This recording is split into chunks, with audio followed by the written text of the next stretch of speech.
iPad tidak bisa dipungkiri adalah penguasa pasar tablet.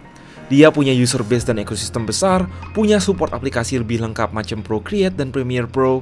Wajar banyak yang meregard bahwa satu-satunya pilihan tablet yang masuk akal adalah iPad. Tapi apa iya seri tablet flagship Android paling mantap sejagat raya per 2024 ini sama sekali nggak punya kelebihan yang belum dimiliki iPad?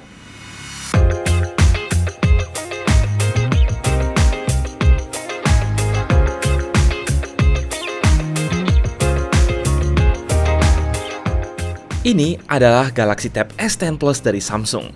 Dia merupakan tablet Android One UI ukuran 12,4 inch yang rilis barengan Tab S10 Ultra yang berukuran 14,6 inch. Jadi Tab S9 yang berukuran 11 inch sayang sekali nggak ada lanjutannya tahun ini. Dari build quality dan fitur hardware ya nggak kaleng-kaleng lah. Dari dulu Samsung nggak pernah bikin tablet yang feel-nya nggak premium. Unibody-nya udah di-upgrade ke Enhanced Armor Aluminium selevel Galaxy S24 series plus sertifikasi IP68. Di luar chipset yang habis ini kita senggol dikit, secara hardware masih identik dengan Tab S9 Plus. Mulai dari layar dynamic AMOLED 120Hz, rasio 16:10, baterai 10 ribuan mAh, quad speaker berlabel AKG, hingga dual kamera wide dan ultra wide yang actually belum berevolusi sejak Tab S8 Plus. Ada bagusnya sih, jadi apa-apa konsisten terutama dari segi aksesoris. Seumur-umur nih ya ngikutin Samsung, gue nggak nyangka bakal berdiri di sebuah titik di mana Samsung bisa-bisanya ngandelin chipset MediaTek di lini flagship. Buat yang masih stuck di tahun 2018, pasti nggak akan percaya. Tapi Dimensity 9300 Plus ini bukan chipset main-main. Sure, per video ini dibuat udah menjelang akhir tahun 2024, which means banyak chipset flagship baru bermunculan untuk HP-HP tahun 2025. Tapi saat ini nggak ada tablet Android lain yang lebih kenceng daripada Tab S10 series. Skor benchmark gacor, GPU ARM Immortalis G720 di sini juga udah cukup bersaing lawan GPU Adreno 740 alias udah ngalahin GPU MacBook Pro M1 Pro di Geekbench. Makanya, gue mau main Triple Z setting mentok sambil buka Lightroom di DeX tetap lancar jaya. Plus ini chipset juga adem. Awalnya kami agak skeptis, tapi akhirnya nggak ada isu sama sekali melihat Dimensity 9300 Plus jadi upgrade di atas Snapdragon 8 Gen 2 pada Tab S9 Plus. Maka dari itu langsung aja kita bahas poin-poin plus barang ini versus iPad Pro generasi sekarang. Coba deh, sekarang kalian buka web iBox, bandingin iPad Pro kapasitas 256GB lawan 512, 1TB atau bahkan 2TB. Buat nambah 750GB doang, kalian kena Apple Tax 12 juta lebih bro. Cukup buat beli SSD NVMe Gen 4 8TB super kenceng. Sedangkan SSD eksternal 1TB aja harganya cuma sejutaan. Makanya menurut kami adanya opsi external storage micro SD yang nggak maksa kita buat selalu bawa external SSD atau bergantung pada iCloud itu sangat penting. Kecepatan micro SD tentu nggak bisa dibandingin memori internal UFS apalagi SSD NVMe, tapi menurut gue oke kok buat nyimpen data-data macam foto, footage video, project file, dan lain-lain yang penting untuk ngeracik konten sehari-hari. 256GB internal tuh udah cukup buat sebatas nyimpen aplikasi-aplikasi dan file kritis yang mementingkan speed dan responsivitas tinggi. Beban bulk storage tinggal beli micro SD 1TB gitu yang kenceng, sekarang nggak nyampe 2 juta harganya. Sisa duit 10 juta bisa banget dipakai buat beli smart monitor M8 yang proper plus aksesoris lainnya. Nomor 2, ada dua hal yang mustahil ditemukan saat ini, yaitu stylus di dalam box iPad dan charger dalam box Galaxy Tab. Namun dihitung-hitung, charger USB-C 200.000 udah dapet yang bagus, tapi Apple Pencil harganya 2 juta. Keberadaan S Pen kece yang udah include dalam box inilah yang bikin Galaxy Tab jadi good deal kalau dihitung-hitung buat siapapun yang hendak berkarya menggunakan tablet. Lalu apa iya Apple Pencil lebih nyaman dan lebih bagus dibanding S Pen yang berbasis Wacom sampai-sampai bisa diganti stylus Wacom beneran yang udah jadi standar Illustrator dan graphic designer?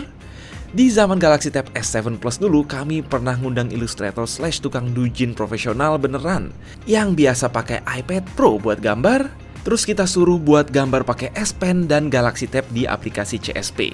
Dan dia bilang S Pen yang berbasis Wacom itu lebih enak karena ujungnya lebih empuk, akurat, dan natural. Dengan S Pen baru yang delay-nya makin kecil yaitu 2,8 milidetik, Tab S10 Plus siap dipakai tempur kaum Illustrator dan tukang bikin doujin. Dengan iPad sekarang yang punya chip samaan sama MacBook, gue mikir harusnya minimal ada opsi UI iPad OS yang menyerupai macOS desktop alias true multitasking dengan floating window serba fleksibel. Tapi sayangnya itu belum terjadi hingga sekarang, sehingga Samsung DeX masih jadi satu-satunya UI tablet Android yang benar-benar serasa OS desktop. Apalagi ketika dicolok layar besar. iPad cuma bisa mirroring konten ke monitor, meanwhile Tab S10 Plus bisa nyesuaiin pas dengan resolusi dan rasio monitor.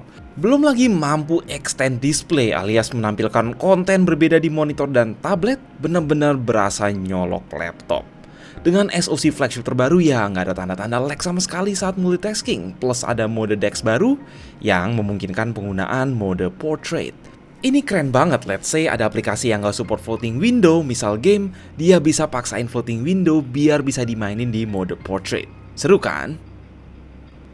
Nomor 5. Apple Magic Keyboard adalah keyboard yang keren dan nyaman dipakai di atas pangkuan sekaligus sangat mahal di harga 6 jutaan lebih. Keyboard case Galaxy Tab memang nggak senyaman Magic Keyboard, tapi punya satu kelebihan, yaitu modular.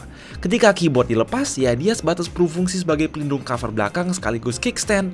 Namun dengan mudah, si keyboard touchpad combo bisa ditempel instan secara magnetik.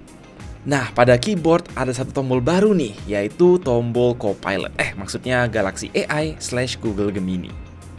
Selanjutnya soal software update. Banyak yang bilang Android ampas, dalam 2 tahun biasanya udah nggak ada software update lagi. Actually untuk seri HP dan tablet flagship Samsung sekarang, mereka klaim commit software update up to 7 tahun. Alias hingga Android 21 dan security patch hingga tahun 2031. Udah nyamain Apple yang biasanya commit update software iPad selama 6 tahun. Terakhir, ini soal air dan kelistrikan. iPad Pro Series sampai saat ini entah kenapa belum punya label IP68. Padahal iPhone udah punya dari kapan tahu. Jadi nggak terlalu panik lah kalau ini Galaxy Tab diajak nyembur-nyembur dikit. Terus satu lagi hal yang Apple selalu ketinggalan dari Android adalah kecepatan charging. Tab S10 Plus punya baterai 10 ribuan mAh yang setara iPad Pro M4 13 inch, tapi ngecasnya sekitar setengah jam lebih cepat berkat charging 45 watt dibanding 30 watt pada iPad Pro. Singkat cerita, video ini kami buat bukan buat nyudutin iPad atau gimana, tapi sekedar ngasih gambaran bahwa Galaxy Tab Series actually merupakan produk yang menolak punah sembari jadi alternatif iPad yang paling masuk akal di luar tablet-tablet berbasis Windows. Terutama buat kalian budak Google dan Microsoft yang menolak tunduk pada ekosistem Apple. Tab S10 Plus ini nyaman banget dipakai jadi tablet, di mana Galaxy Tab S10 Ultra jujur aja agak kegedean dan ada notch kamera nggak jelas. Jelas lebih masuk akal ambil Tab S10 Plus aja karena toh semua chipsetnya sama, juga berlayar OLED 120Hz. So, selain dukungan aplikasi dan ekosistem yang harus dikejar, apalagi nih yang kira-kira dibutuhin Galaxy Tab biar makin bersaing sama iPad? Jangan lupa mendang-mending di komentar. Gue Mike. Please like, share, subscribe, and as always, stay safe, stay healthy.